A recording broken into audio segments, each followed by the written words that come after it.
بسم اللہ الرحمن الرحیم۔ شروع اللہ تعالیٰ کے نام سے جو بڑا مہربان اور نہایت ہی رحم کرنے والا ہے۔ تمام حضرات درود شریف پڑھیں جی۔ اللہم صلی علی محمد وعلی آل محمد کما صلیت علی ابراہیم وعلی آل ابراہیم انک حمید مجید۔ اللہم بارک علی محمد وعلی آل محمد کما بارکت علی ابراہیم وعلی آل ابراہیم انک حمید مجید۔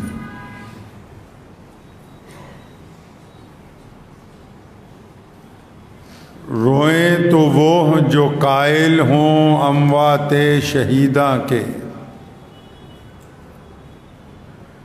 روئیں تو وہ جو قائل ہوں اموات شہیداں کے، ہم زندہ جاوید کا ماتم نہیں کرتے۔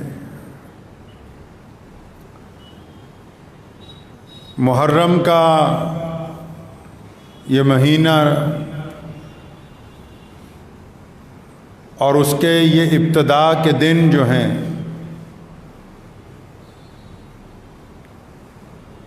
تاریخ اسلام میں اور دنیا کی تاریخ میں منفرد اور الگ شناخت رکھتے ہیں۔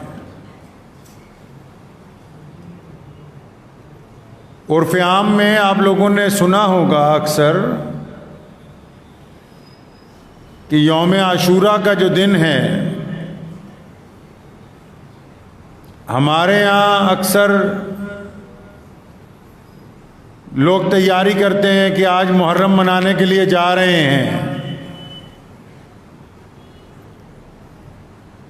محرم کا دن ہے کیا؟ محرم کے دن ہوا کیا؟ محرم کا دن منایا کیسے جاتا ہے؟ محرم کے دن جو لوگ کربلا تک جاتے ہیں ان کا مقصد کیا ہے؟ کیا روایتیں ہیں؟ اگر پوچھیں جانے والوں کو تو یہ پتہ ہی نہیں ہے کہ جا کیوں رہے ہیں، منزل کا پتہ نہیں، مقصد کا نہیں پتہ ہے، تو وہ سفر کس کام کا جس کا مقصد نہ بتاؤ، جس منزل کا نشان نہ بتاؤ کہ کہاں تک جاتے ہیں۔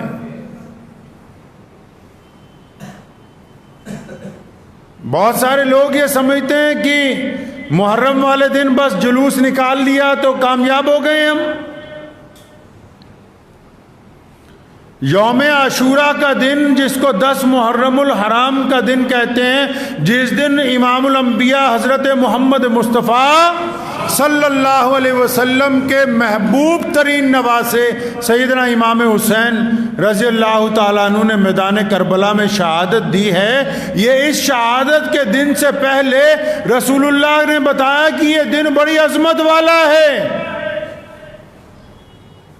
عاشوراء کا دن بڑی عظمت والا، بڑی عزتوں والا، اور پھر اسی دن حضور اکرم صلی اللہ علیہ وسلم کے بعد اسی دن عاشوراء کے دن حضرت امام الانبیاء محمد مصطفیٰ صلی اللہ علیہ وسلم کے نواسے امام حسین کی شہادت نے اس دن کی عظمت کو اور بڑھا دیا۔ شہادت کیوں ہوئی؟ کیا مسئلہ تھا؟ پتہ ہے کسی کو؟ آج کل کچھ لوگ رو رو کے قصہ بیان کرتے ہیں کربلا کا۔ کربلا کوئی عبرت کی جگہ نہیں ہے، کربلا کوئی مظلومیت کی جگہ نہیں ہے، کربلا مسلمانوں کی یونیورسٹی ہے، کربلا مسلمانوں کی جرت اور استقامت کا میدان ہے، کربلا مسلمانوں کی فتح کی علم بردار ہے، کربلا سے مسلمانوں کو عزت اور عظمت کا پیغام ملا ہے، کربلا سے یہ کہا گیا کہ قیامت آ سکتی ہے، محمد الرسول اللہ کے دین کا پرچم نہیں چک سکتا۔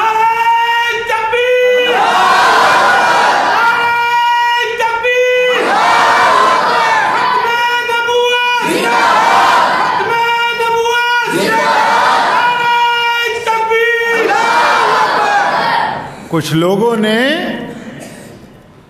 اس طرح واقعہ بیان کرنا شروع کیا کہ بس اپنے چاندی کے چند سکے بنانے کے لیے اہل بیت کو مظلوم ثابت کرنے کی کوشش کرتے ہیں. اہل بیت سے زیادہ ہمت اور جرت کا علمبردار کون ہو سکتا ہے؟ محمد الرسول اللہ صلی اللہ علیہ وسلم کی اولاد سے زیادہ طاقتور کون ہو سکتا ہے؟ یہ مانتے ہیں کہ ان کے اوپر پانی بند کر دیا، لیکن تاریخ میں یہ لکھا ہے دیوار پر صاف کہ انہوں نے پانی کے چند قطروں کے لیے ظالم کے آگے ہاتھ نہیں پھیلایا. ہوا کیا تھا اس دن؟ یوم عاشوراء کو امام حسین رضی اللہ تعالیٰ عنہ کی شہادت والے دن ہوا کیا؟ معاملہ کیا ہے؟ پنگا کس بات پہ ہے؟ لڑائی کیوں ہوئی ہے؟ اختلاف کیا ہے؟ لوگ کہتے ہیں کہ کفر اور اسلام کے بیچ میں کربلا کی جنگ تھی. کفر اور اسلام کے بیچ میں کربلا کی جنگ نہیں تھی، کیونکہ مارنے والے بھی نماز پڑھتے تھے. جن ظالموں نے حضرت امام حسین رضی اللہ تعالیٰ عنہ کے خلاف تلوار اٹھائی، وہ بدبخت بھی منبر کے اوپر کھڑے ہو کے خطبہ دیتے تھے. وہ کفر اور اسلام کے درمیان یہ جنگ نہیں تھی، یہ جنگ حق اور انصاف کے درمیان تھی. اور اگر یہ جنگ نہ لڑی جاتی اور اگر یہ جنگ نہ ہوتی تو قیامت تک دنیا میں غلط رواج پڑ جاتا، غلط روایتیں پڑ جاتی کہ جو مرضی آئے، جتنے مرضی غلط کام کرے تو چپ ہو جاؤ. سیدنا امام حسین رضی اللہ تعالیٰ عنہ نے ان روایات کو قائم ہونے سے پہلے ہی توڑ کے زمین میں دفن کر دیا. مولا علی کرم اللہ وجہہ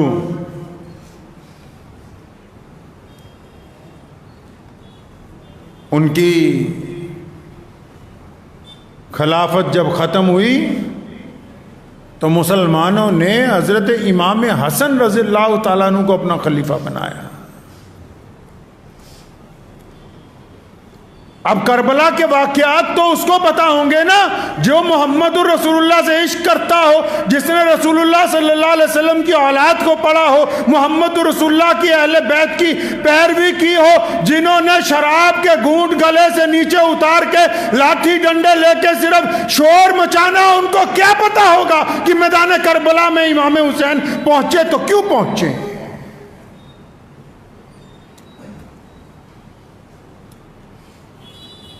امام حسن رضی اللہ تعالیٰ عنہ کون؟ حضرت امام حسین کے بڑے بھائی، وہ مسلمانوں کے خلیفہ بنے. پتہ ہے آپ کو نبی علیہ الصلوۃ والسلام نے فرمایا تھا میرا بیٹا جو ہے حسن رضی اللہ تعالیٰ عنہ یہ مسلمانوں کی 2 جماعتوں میں صلح کروا دے گا. جب خلیفہ بنے تو دیکھا بھی مسلمان گروہوں میں بٹے ہوئے ہیں، تو حضرت امام حسن رضی اللہ تعالیٰ عنہ نے، آج کل تو کسی کو کوئی مسجد کی پردھانگی مل جائے نا 10 نمازی توڑوا دے گا، صدارت نہیں چھوڑے گا.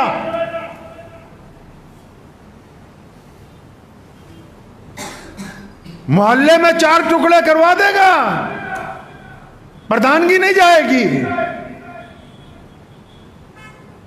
پیارے نبی حضرت محمد رسول اللہ کے محبوب نواسے امام حسن رضی اللہ تعالیٰ عنہ، جن کو بعد میں زہر دے کے شہید کر دیا گیا، انہوں نے اپنی خلافت سے استعفیٰ دے دیا اور حضرت امیر معاویہ رضی اللہ تعالیٰ عنہ جو کہ اہل بیت سے بڑی محبت کرتے تھے، حضرت امیر معاویہ کو مسلمانوں کا خلیفہ بنا دیا.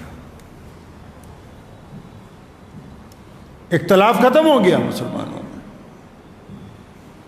اس کے بہت عرصے بعد جب امیر معاویہ رضی اللہ تعالیٰ عنہ کی خلافت ختم ہونے لگی، انہوں نے یزید کو نصیحت کی کہ تمام صحابہ کے پاس جانا، بالخصوص امام الانبیاء حضرت محمد رسول اللہ کے نواسے امام حسن کے پاس جانا، امام حسین رضی اللہ تعالیٰ عنہ کے پاس جانا، اگر وہ تمہیں قبول کر لیں تو خلافت لینا، اگر وہ تمہیں قبول نہ کریں تو خلیفہ بننے کی کوشش نہیں کرنا۔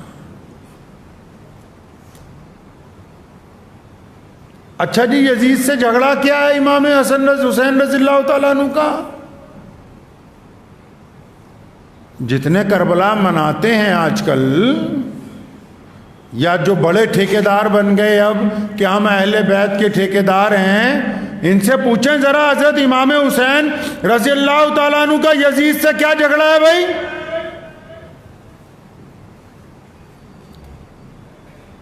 امام حسین رضی اللہ تعالیٰ عنہ کیا خود تو خلیفہ نہیں بننا چاہ رہے؟ کس بات کی لڑائی ہے؟ جب امیر معاویہ رضی اللہ تعالیٰ عنہ کا وصال ہوا تو یزید نے تخت پر قبضہ کر لیا، چپ چاپ حلف لینا چاہا کہ اہل بیت اگر مجھ پہ حلف لے لیں گے تو پھر سارے مسلمان مجھ سے راضی ہو جائیں گے۔ تو کس بات کی ناراضگی؟ اس ناراضگی کا تو کسی نے ذکر نہیں کیا کہ نہیں محرم والے دن بڑھیا دیگ بناؤ، قورمہ بناؤ، بریانی بناؤ، زردہ بنا کے بانٹو، لنگر لگاؤ، جلوس نکالو۔ اور اب تو اللہ معاف فرمائے ٹھیکوں کے اوپر بھیڑ لگی ہوئی ہے کئی جگہ، اور جس کے نام پر نکلے جھگڑا کیا ہے، ناراضگی کیا ہے؟ یزید کیونکہ غلط طریقے کے ساتھ خلافت کی کرسی پر بیٹھنا چاہتا ہے، یزید کے اعمال کیونکہ محمد رسول اللہ کی شریعت کے مطابق نہیں ہے۔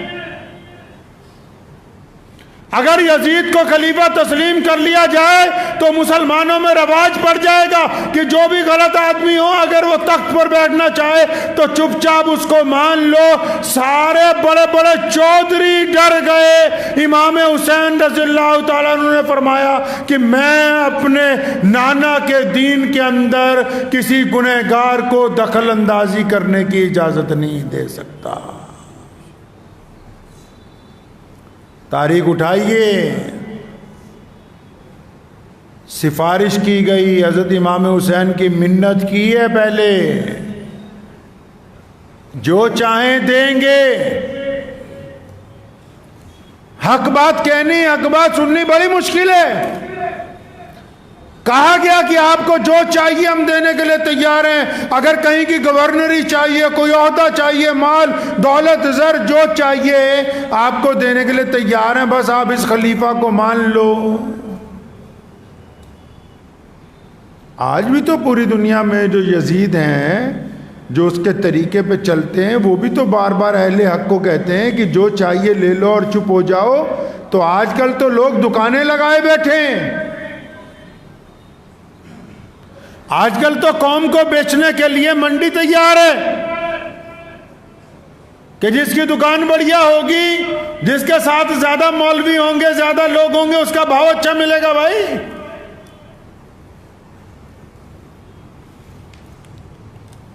پیغام کربلا کیا ہے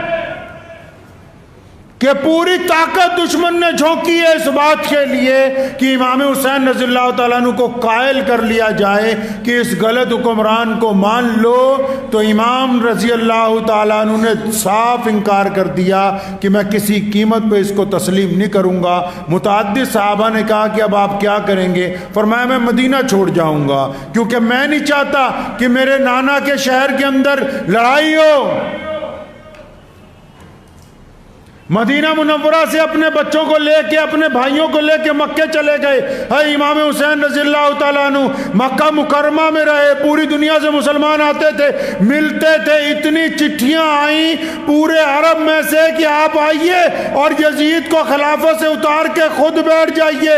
ایک آدھی چٹھی نہیں، 3 اونٹ بھر گئے بوریوں سے، جن کے اوپر وہ خطوط لادے گئے تھے جو پورے کوفے والوں نے لکھے امام حسین رضی اللہ تعالیٰ عنہ کو.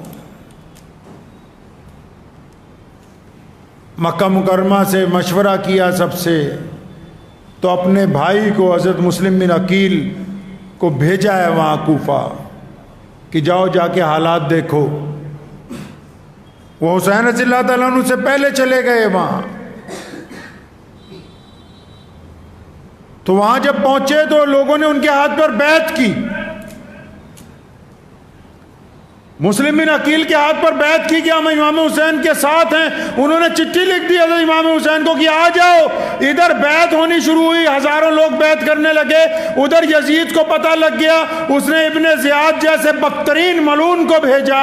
اس نے لوگوں کو ڈرایا، دھمکایا، اور آخر اس حد تک آ گئی نوبت کہ جب مسلم بن عقیل نماز کے لیے کھڑے ہوئے تو کوفے کی جامع مسجد بھری ہوئی تھی. جب سلام پھیرا تو پیچھے کوئی بھی نہیں تھا. ان کو گرفتار کیا گیا، کوفے کے ایک مینار پہ لے جا کے اوپر سے نیچے پھینکا، شہید کر دیا. تو پھر ان کو کوفے میں ٹانگ دیا ان کی جسم کو، تاکہ لوگ جو ہیں خوفزدہ ہو جائیں. امام حسین رضی اللہ تعالیٰ عنہ راستے میں تھے، خبر ملی کہ آپ کے بھائی کو شہید کر دیا ہے. تو خبر دینے والے کو پوچھا کیسے، کس حالت میں تھا میرا شہید بھائی؟ فرمایا لٹک رہا تھا اوپر سب سے اونچے مینار پہ لٹکایا. فرمایا شہید ہونے کے بعد بھی ہمارا بھائی سر بلند ہے، سرنگوں نہیں ہے.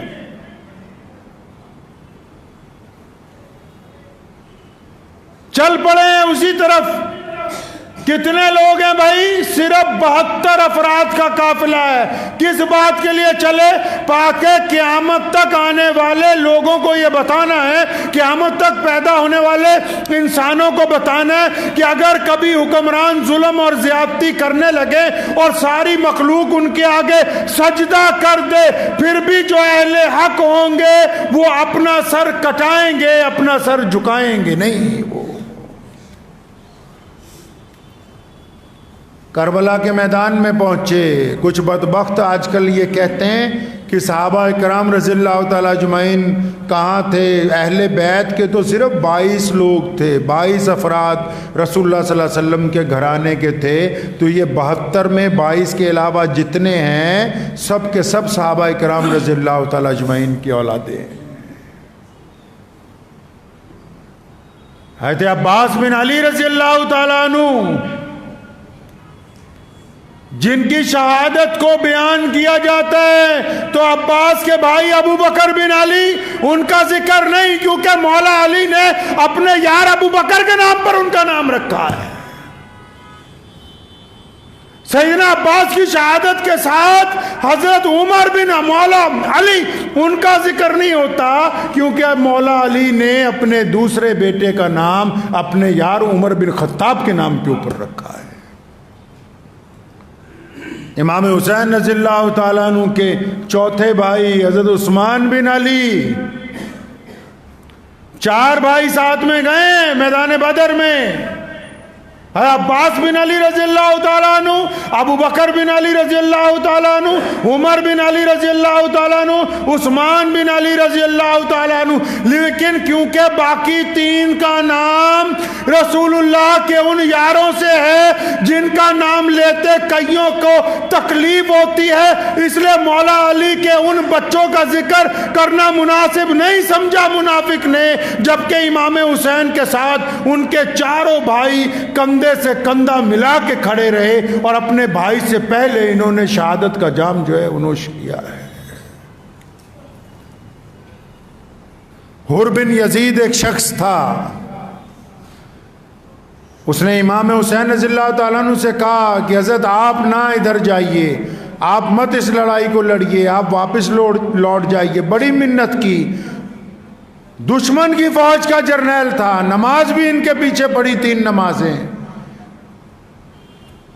تو جب حر بن یزید کی بات نہیں مانی حضرت امام حسین نے، فرمایا بھائی مشورہ تو بہت کر لیا، بی بی زینب سے بھی بات ہوئی، لیکن بات بس وہی ہے جو پہلے دن تھی کہ ہم اپنے نانا کے دین کے اوپر کسی ظالم کو قابض نہیں ہونے دیں گے۔ 72 کا اور 22,000 کا کیا مقابلہ ہے جی؟ ایسا کون سا دنیا میں بندہ ہوگا کہ 72 لوگوں کے لے کے 22,000 فوجیوں کے سامنے کھڑا ہو؟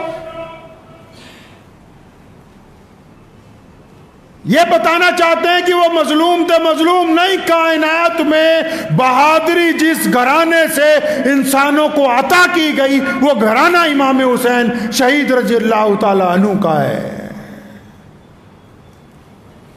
جب جنگ کی بھٹی بالکل تیار ہو گئی نا، حر بن یزید دشمن کی صفوں میں سے نکل کے امام حسین کے ساتھ آ گئے، فرمایا میں آپ کے خلاف نہیں لڑ سکتا، آپ رسول اللہ صلی اللہ علیہ وسلم کے خاندان میں سے ہیں، آپ ان کے نواسے ہیں، میں آپ کے ساتھ لڑوں گا۔ تو اللہ نے اتنی عزت دی کہ پہلی شہادت حر بن یزید کی ہوئی، اور اب جب ہم امام حسین رضی اللہ تعالیٰ عنہ کے روضے پر اگر جائیں تو ان کے روضے پر جانے سے پہلے ان کے قدموں میں جس شخص کا مزار ہے وہ حر بن یزید کا ہے۔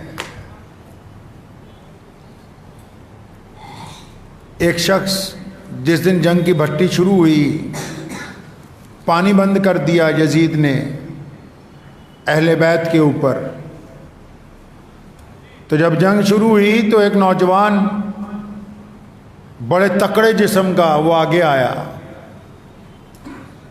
تو آگے آگے کہنے لگا چچا پہلے میں دشمن کے ساتھ لڑوں گا۔ امام حسین رضی اللہ تعالیٰ عنہ نے اپنے نوجوان بھتیجے کو حضرت قاسم بن حسن رضی اللہ تعالیٰ عنہ، حضرت حسن کے بیٹے، ان کو دیکھا تو فرمایا نہیں بیٹا رکو ابھی۔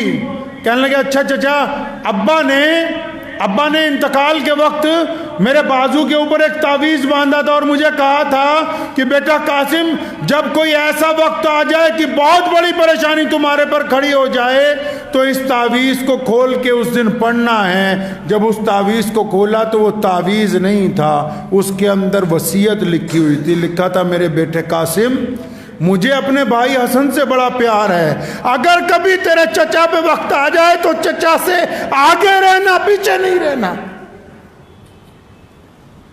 حسن رضی اللہ تعالیٰ نے شہادت کے ٹائم وہاں مدینہ منورہ میں جب ان کو زہر دیا گیا کئی سال پہلے، وہ رکا لکھ کے اپنے بیٹے کے بازو کے ساتھ باندھا کہ جس دن وقت آئے گا اس تعویذ کو کھولنا۔ جب تعویذ کو کھولا اس میں کیا لکھا ہے؟ فرمایا بیٹے اگر چچا پر کبھی وقت آ جائے، کبھی جنگ مسلط ہو جائے، اگر چچا کے خلاف کوئی لڑنے آ جائے تو بیٹا آگے رہنا، پیچھے نہیں رہنا۔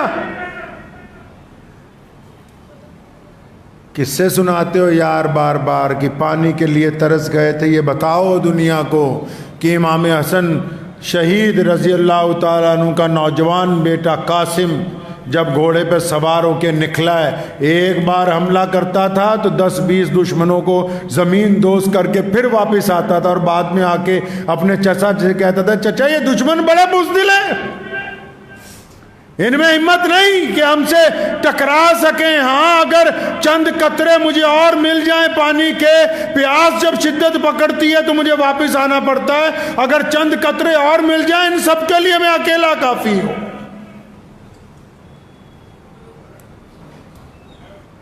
حضرت قاسم بن حسن رضی اللہ تعالیٰ عنہ نے جب بار بار حملہ کیا، شمر نے اور ابن زیاد جیسے ظالموں نے دیکھا کہ اگر اسی طرح حملہ جاری رہا تو ہمارا بڑا نقصان ہوگا، تو ایک ساتھ کئی 100 لوگوں کو بولا کہ اس کے اوپر حملہ کرو، تیر پھینکے گئے تو حضرت قاسم کی گردن میں آ کے ایک تیر لگا، میدان جنگ کے اندر جب گرے تو بی بی زینب دور سے دیکھ رہی تھی۔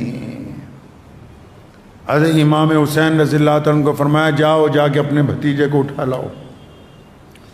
ایسا طاقتور بندہ، ایسی ہمت اور جرت کا علم بردار کائنات میں کوئی ہے تو بتاؤ۔ اپنے بھائیوں کے ایک ایک جنازے کو اٹھا کے خیمے کے باہر لائے ہیں، اپنے بھتیجے کو اٹھایا، قد میں حضرت امام حسین سے بھی تھوڑے بڑے تھے، پاؤں گھسٹ رہے تھے زمین پہ، اپنی چھاتی کے ساتھ لگا کے وہاں لائے، اور جب ان کے بڑے بیٹے حضرت علی اکبر کی شہادت ہوئی ہے، ان کی گردن سے جب تیر نکالا، آسمان کی طرف دیکھا، فرمایا یا اللہ اگر آج حضرت ابراہیم علیہ السلام زندہ ہوتے، میرے پاس ہوتے، تو میں ان کو کہتا کہ ابراہیم آپ نے تو آنکھوں پہ پٹی باندھ کے اپنے بیٹے کی گردن پر چھری چلائی تھی، میں نے اپنی کھلی آنکھوں کے ساتھ اپنے ایک ایک لختے جگر کو اللہ کے راستے کے اندر قربان کیا ہے، کھلی آنکھوں کے ساتھ۔ میدان کربلا میں نماز کا وقت ہوتا ہے، تپتی دھوپ ہے، ایئر کنڈیشن کمروں میں بیٹھ کے امام حسین کی منقبت بیان کرنے والوں، میدان کربلا میں تپتی ریت کے اوپر نماز کا وقت ہوتا ہے تو حضرت امام حسین اپنی جماعت کے ساتھ نماز ادا کرتے ہیں تپتی ہوئی ریت کے اوپر، کیونکہ نماز ان کے نانا صلی اللہ علیہ وسلم کی آنکھوں کی ٹھنڈک ہے، نماز قضا نہیں ہونے دی۔ یہ تو محرم کا جلوس نکالنے نکلیں تو فجر تو پڑھی نہیں، زور تو پڑھی نہیں۔ انہوں نے متعدد مورخین نے لکھا ہے کہ یزید جو تھا شرابی تھا، امام حسین نے کہا کہ میں اس کو تخت پر برداشت نہیں کر سکتا، تو یہاں تو کئیوں کے گلے میں کئی لیٹر جب اتر جاتی ہے اس کے بعد یہ نعوذ باللہ نعرہ لگاتے ہیں۔ امام حسین کی شہادت حق اور انصاف کے لیے ہے، جنہوں نے دوسروں کا حق مار لیا وہ کہتے ہیں کہ ہم حسین کے علم بردار بنیں گے۔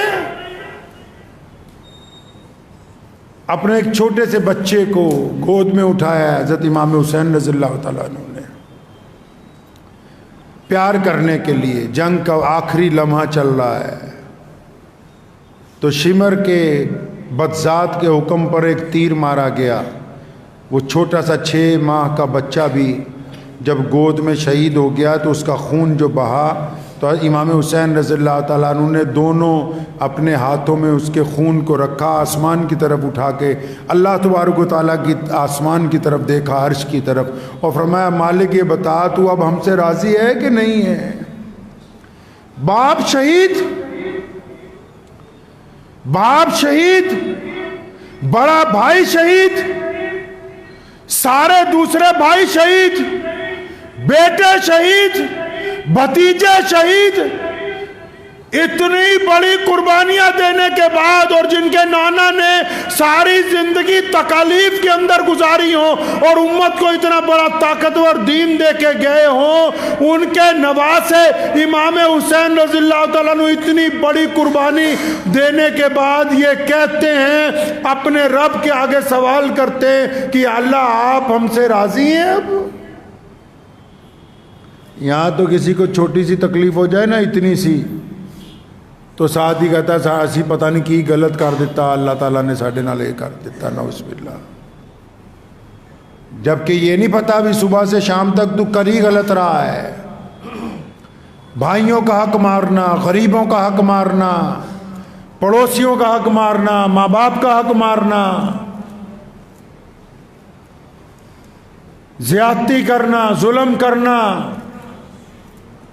نشے میں مبتلا رہنا، اس کے بعد کہنا کہ ہم تو امام حسین رضی اللہ تعالیٰ عنہ کا محرم منانے کے لیے جا رہے ہیں۔ حسینی وہ ہے جو لوگوں کے دکھ درد میں ساتھ کھڑا ہوتا ہے، حسینی وہ ہے جو لوگوں کو نشے کی دلدل سے نکال کے سیدھے راستے پر لے آتا ہے، اور حسینی وہ ہے جو ظالم حکمرانوں کی آنکھ میں آنکھ ملا کے بات کرتا ہے، جو در در کے اوپر جا کے اپنے سر کو جھکا دیتے ہوں، وہ جتنے مرضی کپڑے مسلمانوں جیسے پہن لے، وہ امام حسین رضی اللہ تعالیٰ عنہ کے پیروکار نہیں ہو سکتے۔ حضرت امام حسین رضی اللہ تعالیٰ عنہ کی جو قربانی ہے، کیوں دی ہے قربانی پتہ ہے؟ بی بی زینب نے کہا اپنے بھائی سے کہ بھائی سارے مدینے میں لوگوں نے روکا، آپ مت جائیے، آپ نہیں رکے، بھائی مکے میں ہم لوگ رہے، لوگوں نے روکا آپ مت جائیے، آپ نہیں رکے، اب کربلا کے میدان میں پہنچ گئے، سامنے دشمن کھڑا ہے، آپ نے کیوں سب کا مشورہ نہیں مانا؟ فرمایا بہنا مجھے ایک رات کو اپنے نانا پیارے نبی حضرت محمد رسول اللہ صلی اللہ علیہ وسلم کی زیارت ہوئی، اور انہوں نے کہا بیٹا آ جا، میں تیرا انتظار کر رہا ہوں، اور یاد رکھ سارے اس کے آگے جھک جائیں، یزید کے آگے، اگر سارے اس ظالم کی ظلم کو قبول کر لیں تو تو کبھی قبول نہ کرنا، بیٹا تیری قربانی قیامت تک مثال بنے گی کہ تعداد کے ساتھ انصاف نہیں ناپا جاتا، ظالموں کی گنتی اگر زیادہ ہو اس کا مطلب یہ نہیں ہے کہ انصاف کے تقاضے بدل دیے جائیں گے۔ تبھی تو تاریخ کہتی ہے کہ یزید تھا، امام حسین ہیں، حسین کل بھی زندہ تھے، حسین آج بھی زندہ ہیں، حسین قیامت تک زندہ رہیں گے، اللہ نے خود فرمایا وَلَا تَقُولُوا لِمَن يُقْتَلُ فِي سَبِيلِ اللَّهِ أَمْوَاتٌ، فرمایا جنہوں نے اللہ کے راستے میں شہادت دے دی وہ تو زندہ ہیں، قیامت تک انہوں نے زندہ رہنا ہے۔ تو یہ محرم کا جو دن ہے آپ نے کیا سمجھا؟ حلوہ کھانے کا دن ہے، شور مچانے کا دن ہے، زیادتی کرنے کا کوئی دن ہے؟ یہ رونے پیٹنے کا دن ہے۔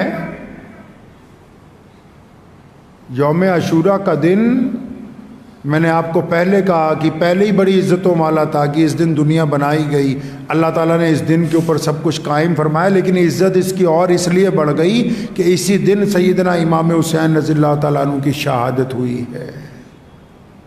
تو یہ دن کیوں بنا؟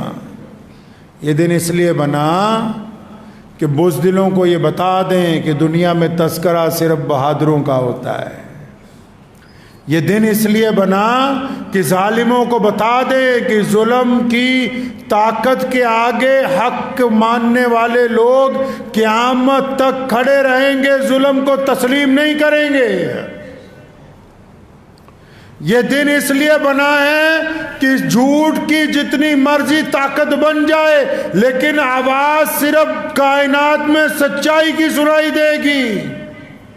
یہ دن اس لیے بنا ہے کہ تخت پر بیٹھنے کے بعد حکومت خواہ کچھ کہتی رہے لیکن انصاف کے لیے بولنے والے لوگوں کی صدا قیامت تک سنائی دیتی رہے گی۔